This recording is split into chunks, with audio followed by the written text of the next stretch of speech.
പിതാവിൻ്റെയും പുത്രൻ്റെയും പരിശുദ്ധാത്മാവിൻ്റെയും നാമത്തിൽ ആമേൻ. ഇന്ന് ഡിസംബർ മാസം 10-ാം തീയതിയാണ്, ചൊവ്വാഴ്ച. എല്ലാവരും ദൈവം അനുഗ്രഹിക്കട്ടെ എന്ന് ഈ നല്ല പ്രഭാതത്തിൽ ആശംസിക്കുന്നു. ഏറ്റു പ്രാർത്ഥിക്കുക. അമ്മേ പരിശുദ്ധമ്മേ, അമ്മേ പരിശുദ്ധമ്മേ, ദേവമാതാവേ, ദൈവമാതാവേ, അന്ന് അങ്ങ് കൃപാസനത്തിൽ കൃപാസനത്തിൽ പ്രത്യക്ഷപ്പെട്ട് വരാൻ പോകുന്ന മഹാദുരന്തത്തിൽ നിന്ന് രക്ഷപ്പെടാനും എല്ലാവർക്കും വേണ്ടി പ്രാർത്ഥിക്കുവാനും ആവശ്യപ്പെട്ടിട്ട് 20 വർഷം തികയുന്ന ഈ വേളയിൽ കൃപാസനത്തിലൂടെ ഞങ്ങൾക്കും ഈ ദേശത്തിനും അങ്ങ് മധ്യസ്ഥം തേടി തന്ന എല്ലാ അനുഗ്രഹങ്ങൾക്കും കൃപകൾക്കും ഞങ്ങളിപ്പോൾ ഹൃദയം നിറഞ്ഞ നന്ദി പറയുന്നു. അമ്മേ പരിശുദ്ധമ്മേ, ജപമാല മാതാവേ, സകല കൃപാസനം പ്രാർത്ഥനയോടും ചേർത്ത് ഞങ്ങളിപ്പോൾ പ്രാർത്ഥിക്കുന്ന ഈ കുടുംബത്തിന്റെ പ്രത്യേക നിയോഗം പറമക്കളെ, ഇന്നത്തെ ജീവിതാവശ്യങ്ങള് ഭക്തിയോടെ, പ്രത്യാശയോടെ, ശരണത്തോടെ കൈകൾ കൂപ്പി കണ്ണടച്ച് ദൈവതിരുസനെ സമർപ്പിക്കുക.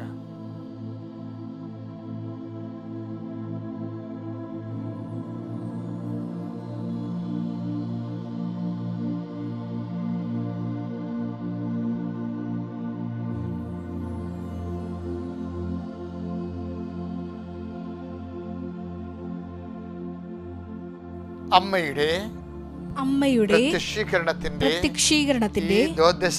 ഈ ദ്വാദശക വേളയിൽ ഞങ്ങൾക്ക് സാധിച്ചു വരുവാൻ കനിയണമേ. വിശ്വാസ പ്രമാണം. സർവശക്തനായ പിതാവും ആകാശത്തിന്റെയും ഭൂമിയുടെയും സൃഷ്ടാവുമായ ദൈവത്തിൽ ഞാൻ വിശ്വസിക്കുന്നു. അവിടുത്തെ ഏകപുത്രനും ഞങ്ങളുടെ കർത്താവുമായ ഈശോ മിശിഹായിലും ഞാൻ വിശ്വസിക്കുന്നു. ഈ പുത്രൻ പരിശുദ്ധാത്മാവിനാൽ ഗർഭസ്ഥനായി കന്യകാമറിയത്തിൽ നിന്ന് പിറന്ന് പൊന്തിയോസ് പീലാത്തോസിന്റെ കാലത്ത് പീഡകൾ സഹിച്ച് കുരിശിൽ തറയ്ക്കപ്പെട്ട് മരിച്ച് അടക്കപ്പെട്ട് പാതാളങ്ങളിൽ ഇറങ്ങി മരിച്ചവരുടെ ഇടയിൽ നിന്ന് 3-ാം നാൾ ഉയർത്ത് സ്വർഗത്തിലേക്ക് എഴുന്നള്ളി സർവശക്തിയുള്ള പിതാവായ ദൈവത്തിന്റെ വലതുഭാഗത്തിരിക്കുന്നു. അവിടെ നിന്ന് ജീവിക്കുന്നവരെയും മരിച്ചവരെയും വിധിക്കുവാൻ വരുമെന്നും ഞാൻ വിശ്വസിക്കുന്നു. പരിശുദ്ധാത്മാവിലും ഞാൻ വിശ്വസിക്കുന്നു. വിശുദ്ധ കത്തോലിക്കാ സഭയിലും പുണ്യവാന്മാരുടെ ഐക്യത്തിലും പാപങ്ങളുടെ മോചനത്തിലും ശരീരത്തിന്റെ ഉയർപ്പിലും നിത്യമായ ജീവിതത്തിലും ഞാൻ വിശ്വസിക്കുന്നു. ആമേൻ. സുഖസ്ഥനായ ഞങ്ങളുടെ പിതാവേ, അങ്ങയുടെ നാമം പൂജിതമാകണമേ. അങ്ങയുടെ രാജ്യം വരണമേ. അങ്ങയുടെ തിരുമനസ് സ്വർഗത്തിലെ പോലെ ഭൂമിയിലും ആകണമേ. അന്നു വേണ്ടുന്ന ആഹാരം ഇന്ന് ഞങ്ങൾക്ക് തരണമേ.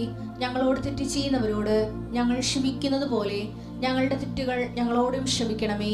ഞങ്ങളെ പ്രലോഭനത്തിൽ ഉൾപ്പെടുത്തരുതേ, തിന്മയിൽ ഞങ്ങൾ രക്ഷിക്കണമേ. ആമേൻ. നന്മ നിറഞ്ഞ മറിയമേ, സ്വസ്തി. കർത്താവ് അങ്ങയുടെ കൂടെ സ്ത്രീകളിൽ അങ്ങ് അനുഗ്രഹിക്കപ്പെട്ടവളാകുന്നു. അങ്ങയുടെ ഉദരത്തിൻ ഫലമായി ഈശോ അനുഗ്രഹിക്കപ്പെട്ടവനാകുന്നു. പരിശുദ്ധ മറിയമേ, തമ്പുരാന്റെ അമ്മേ, പാപികളായ ഞങ്ങൾക്ക് വേണ്ടി ഇപ്പോഴും ഞങ്ങളുടെ മരണസമയത്തും തമ്പുരാനോട് അപേക്ഷിക്കണമേ. ആമേൻ. എൻ്റെ പ്രിയപ്പെട്ടവരെ, അനുദിന അനുഗ്രഹ പ്രാർത്ഥനയാണ്.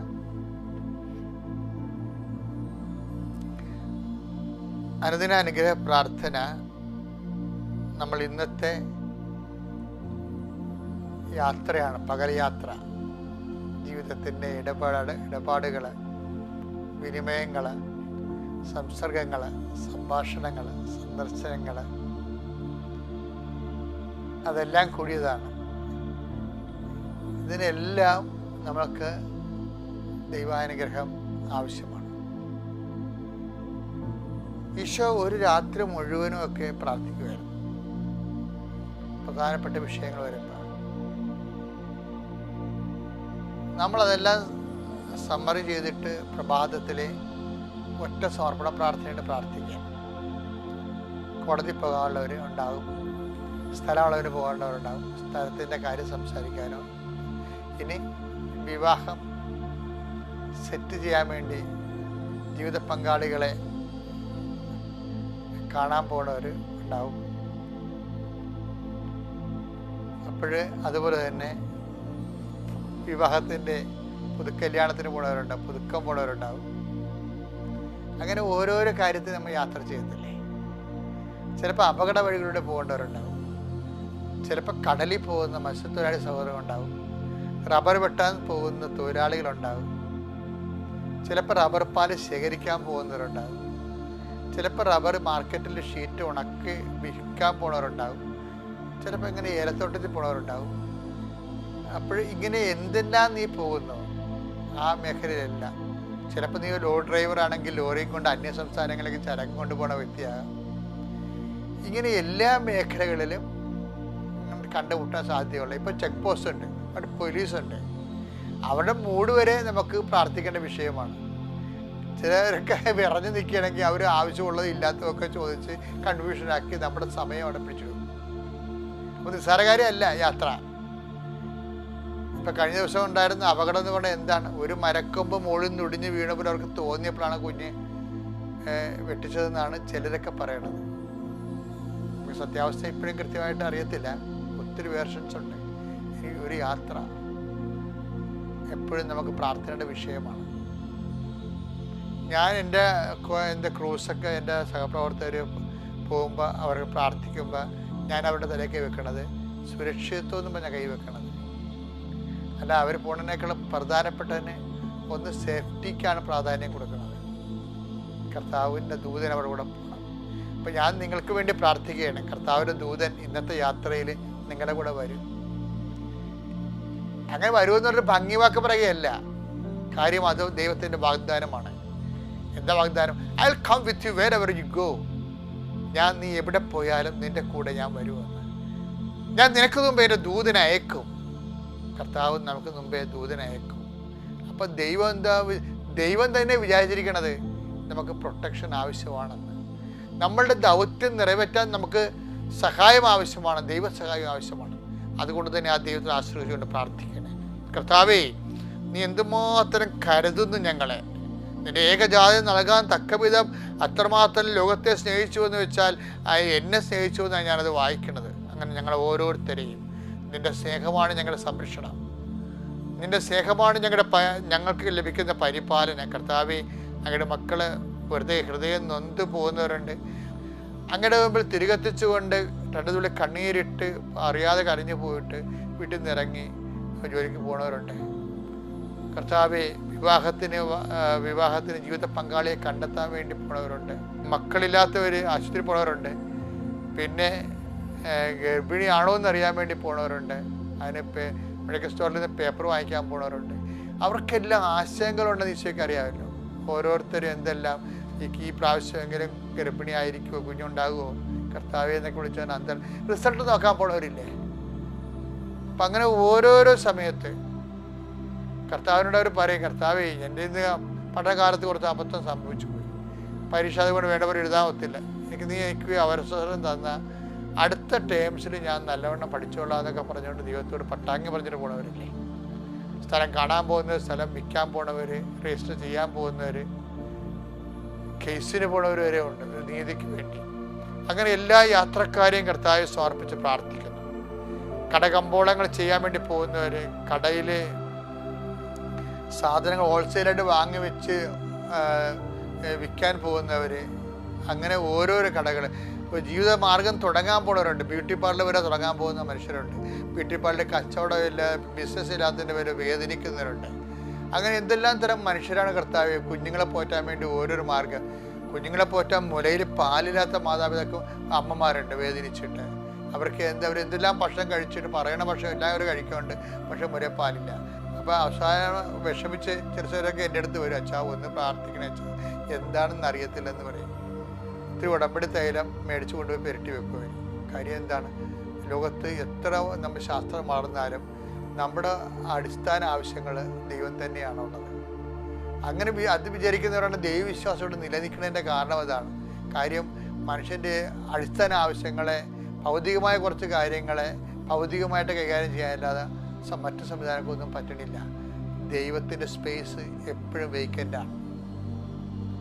അതുകൊണ്ട് തന്നെ എൻ്റെ സഹോദരങ്ങൾക്ക് എനിക്ക് മനസ്സിലായിരിക്കുന്നത്, എല്ലാ ജീവിത മണ്ഡലങ്ങളിലും എല്ലാവരുടെയുമായിട്ടുള്ള കുറേ പ്രശ്നങ്ങളുണ്ട് അവരുടേതായിട്ടുള്ള. അപ്പം അതുകൊണ്ട് തന്നെ ആ മേഖലകളെല്ലാം അവർക്ക് വീഞ്ഞില്ലെന്ന് അമ്മ പറയുമ്പോൾ സമാധാനമില്ല, വഴിയില്ല, വീടില്ല, ഇല്ലായ്മക്കാരെ എല്ലാം അഡ്രസ്സ് ചെയ്യുന്നതാണ് അമ്മ. എന്താണ് ഇല്ലാത്തതെന്ന് വെച്ച് കഴിഞ്ഞാൽ അത് അമ്മയാണ്. അതിൻ്റെ കൈകാര്യങ്ങൾക്ക് വേണ്ടി ദൈവം നിശ്ചയിച്ചിരിക്കുന്നത് സ്വർഗീയ സംവിധാനം. അമ്മേ, പരിശുദ്ധമ്മേ, ദേവമാതാവേ, ഇല്ലായ്മക്കാർ ഒരു തരത്തിലുള്ള പലതരത്തിലുള്ള ഇല്ലായ്മക്കാർ ജീവിതത്തിലുണ്ട്.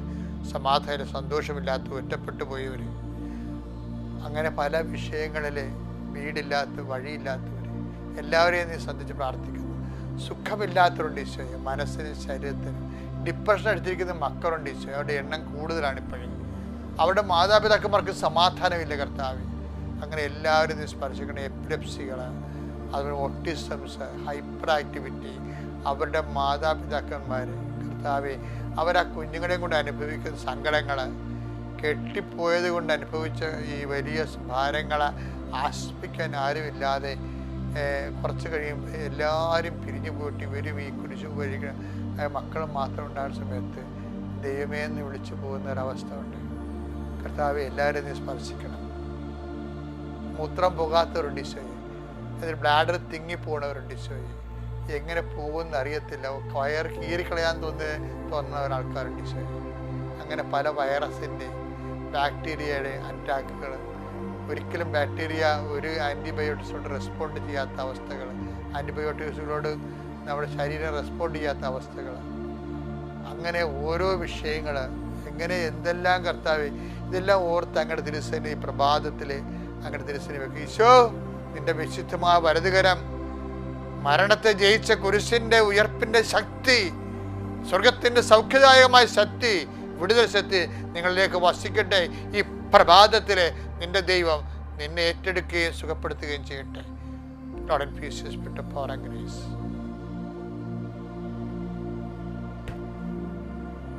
നമ്മളിന്ന് വായിക്കുന്നത് വിശുദ്ധ ലൂക്കായുടെ സുവിശേഷം 21, 26, 27.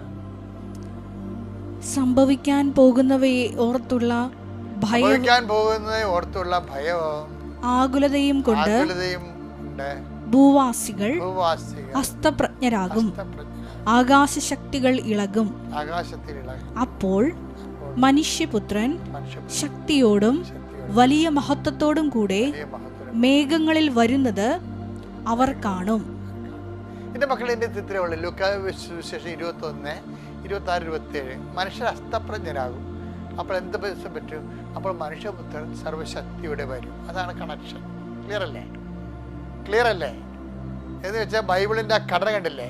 മനുഷ്യർ അസ്തപ്രജ്ഞരാകും, അവർക്ക് അടിതെറ്റിപ്പോവും, മനസ്സിൻ്റെ ബലം പോവും. അതാണ് മനുഷ്യൻ്റെ ബലം പോവും. അപ്പോൾ എന്ത് പറ്റും? മനുഷ്യപുത്രൻ ബലമായിട്ട് വരും, ശക്തിയായിട്ട് വരും. എൻ്റെ ദൈവങ്ങളെ, ഇത്രേ പ്രശ്നമുള്ളൂ. നിൻ്റെ ജീവിതത്തിൻ്റെ ഏത് ഘട്ടത്തിലാണ്? ഇപ്പോൾ ഡോക്ടർ പറയണ നിനക്ക് പ്രഷറാണ്, ഇനി ശ്രദ്ധിക്കണം എന്ന് പറയും. ഇപ്പോൾ ചിലർ പറയും നിങ്ങൾക്ക് അറിയാതെ ഒരു അറ്റാക്ക് കഴിഞ്ഞിട്ടുണ്ടെന്ന് പറയും. അപ്പോൾ നിങ്ങൾ ശ്രദ്ധിക്കണം. അപ്പം നമ്മൾ അസ്തപ്രജ്ഞനായി പോകും. അസ്തപ്രജ്ഞനായ കാര്യമില്ല. കാര്യം എന്താ? അസ്തപ്രജ്ഞനായ അടുത്ത നടപടി എന്താണ്? കർത്താവിൻ്റെ ശക്തി നമ്മളിലേക്ക് വരും. അപ്പോൾ നമ്മുടെ ബലം പോയാൽ അതിൻ്റെ അർത്ഥം ബലം എന്നേക്കാട്ട് പോയെന്നല്ല. നമ്മുടെ ബലം പോയാൽ കർത്താവ് നമ്മളെ ബലപ്പെടുത്താൻ പോകുന്നു എന്നേ അർത്ഥം. ഇപ്പം ജപ്തിയാണെന്ന് പറയുമ്പോൾ അസ്തപ്രജ്ഞനായി പോവും. പക്ഷേ എന്താ? കർത്താവിന് വഴിയുണ്ടേ. നമ്മൾ പ്രാർത്ഥിക്കുന്നു, കർത്താവ് പുതിയ വഴി തരുന്നു, നമ്മൾ ഡെലിവർ ആകുന്നു. എന്തുമാത്രം സുവിശേഷത്തിലാണ്. ഇന്നലെ 2.5 കോടി കടമുണ്ടായിരുന്നൊരു കാനഡക്കാരൻ സാക്ഷ്യം പറഞ്ഞപ്പോഴേ ഉടമ്പടി എടുത്തു കഴിഞ്ഞപ്പോൾ അയാൾക്ക് അത് 33 ലക്ഷമായിട്ട് കുറഞ്ഞു.